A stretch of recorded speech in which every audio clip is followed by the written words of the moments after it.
اور ہم نے موسیٰ کی طرف وحی بھیجی کہ ہمارے بندوں کو راتوں رات لے نکلو، البتہ فرعونیوں کی طرف سے تمہارا تعاقب کیا جائے گا۔ تو فرعون نے شہروں میں نقیب روانہ کیے اور کہا کہ یہ تھوڑے سے لوگوں کی جماعت ہے اور یہ ہم سے غصہ کھا رہے ہیں اور ہم سب ان سے خطرہ رکھتے ہیں۔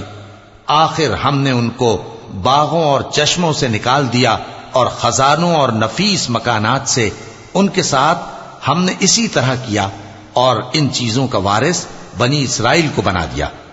تو انہوں نے سورج نکلتے وقت ان کا تعاقب کیا، پھر جب دونوں جماعتیں آمنے سامنے ہوئیں تو موسیٰ کے ساتھی کہنے لگے کہ ہم تو پکڑ لیے گئے۔ موسیٰ نے کہا ہرگز نہیں، میرا پروردگار میرے ساتھ ہے، وہ مجھے رستہ بتائے گا۔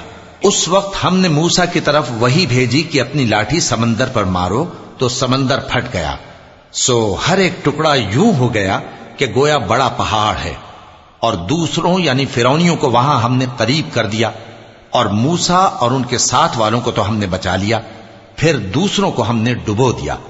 بے شک اس قصے میں نشانی ہے، لیکن یہ اکثر ایمان لانے والے نہیں، اور تمہارا پروردگار تو غالب ہے، مہربان ہے۔